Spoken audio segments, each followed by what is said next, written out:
భారతదేశంలో ఎంతమంది చేపలు తింటారు, ఏ రాష్ట్రాల్లో ఎక్కువ తింటారు, ఏ రాష్ట్రాల్లో ప్రతిరోజు తింటారు, స్త్రీలు పురుషులు సమానంగా తింటారా లేదా తేడా ఉందా, ఒకవేళ తేడా ఉంటే ఎక్కడ ఉంది? ఈ ప్రశ్నలకు ఆన్సర్ కావాలి అంటే తాజాగా ఒక ఆసక్తికరమైన పరిశోధన వచ్చింది. Indian council for agriculture research, కేంద్ర ప్రభుత్వానికి చెందిన ministry of agriculture and farmers welfare, అలాగే వరల్డ్ ఫిష్ అనే అంతర్జాతీయ సంస్థ భారతదేశంలో చేపల వినిమయము ధోరణులపైన ఒక పరిశోధన జరిపింది. So fish consumption patterns and trends అని. ఈ స్టడీ ప్రకారం మన దేశంలో సుమారు 97 కోట్ల మంది ప్రజలు చేపలు తింటున్నారు. అంటే ఫిషేరియన్స్ 97 crores, అంటే టు బీ ప్రిసైజ్ 96.6 crores. అంటే భారతదేశ జనాభాలో 72% కన్నా ఎబోవ్ చేపలు తింటున్నారు. మన దేశం చాలా సుదీర్ఘమైన కోస్తా ప్రాంతం ఉంది. మెరైన్ ఫిష్ అవైలబిలిటీ ఉంది. సముద్ర చేపలు, నదులు ఉన్నాయి, చెరువులు ఉన్నాయి, కుంటలు ఉన్నాయి. ఇలా వివిధ రూపాల్లో చేపలను పెంచుతూ ఉంటారు, చేపలు పట్టుతూ ఉంటారు. చేపలపైన మత్స్యకు ఆధారపడేటువంటి ఒక పెద్ద జనాభా కూడా ఉంది. సో ఈ ట్రెండ్ ప్రకారం 72% ఆఫ్ ఇండియన్స్ చేపలు తింటారు. ఇక national family health survey 5 NFHS 5 ప్రకారము కూడా ఇంట్రెస్టింగ్ ట్రెండ్ మనకు కనబడింది. స్త్రీ పురుషుల్లో స్త్రీలు తక్కువ తింటున్నారు, పురుషులు ఎక్కువ తింటున్నారు. ఈ NFHS 5 డేటా ప్రకారము పురుషుల్లో 78.6 సుమారు 79% చేపలు తింటారు. స్త్రీలలో 65.6 అంటే 66% మంది చేపలు తింటున్నారు.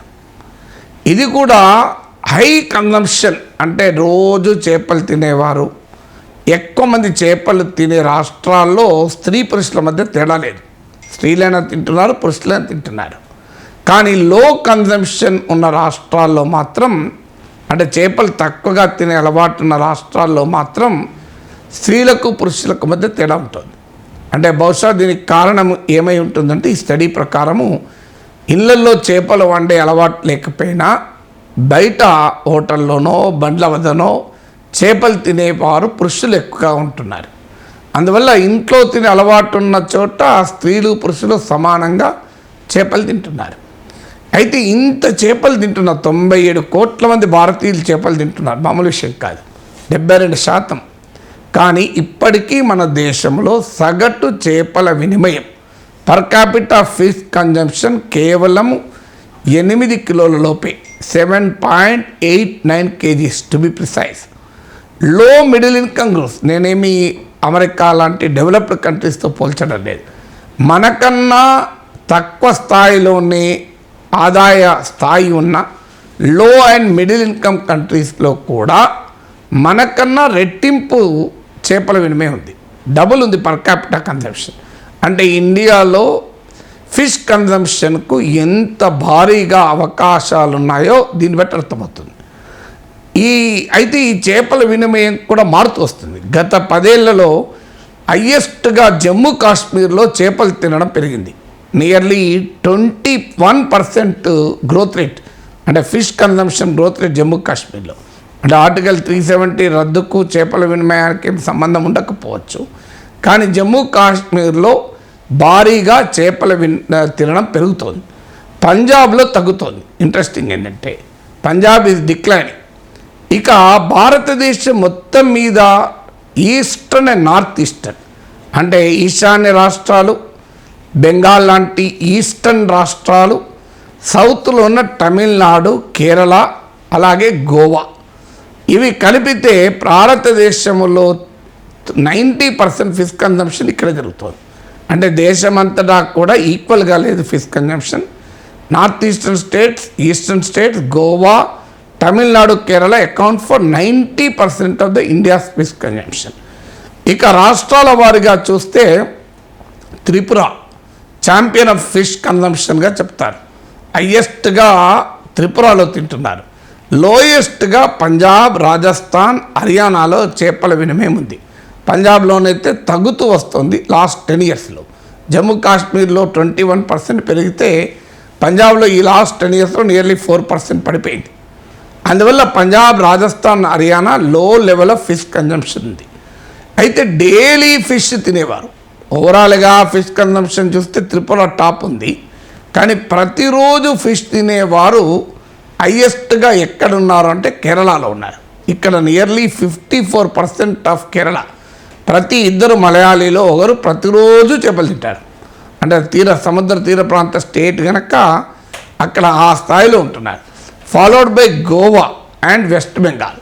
ఈ 2 రాష్ట్రాల్లో కూడా డైలీ చేపలు తినేవారు ఎక్కువ.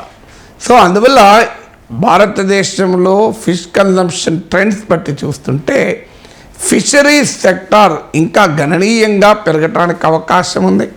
మనం ఇప్పుడు వికసిత భారత్, అభివృద్ధి చెందిన దేశంగా భారతదేశాన్ని 2047కు సాధించాలనుకుంటున్నాం.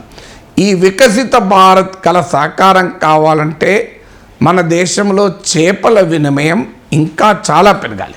అంటే లెవెల్ ఆఫ్ ఇండియన్ ఎకానమీతో పోలిస్తే ఫిష్ కన్జంప్షన్ చాలా కంపారిటివ్లీ తక్కువగా ఉంది. ఎందుకంటే అందరికీ తెలుసు ఫిష్ ఈజ్ హైలీ న్యూట్రియంట్, అంటే చాలా పోషక విలువలు కలిగినటువంటిది. ఒక ఫిష్ కన్జంప్షన్ వల్ల ఓవరాల్ ఫుడ్ సెక్యూరిటీ, ఆహార భద్రతకు, అండర్ న్యూట్రిషన్, పోషక విలువ లోపాలను మనం ఎదుర్కోవచ్చు.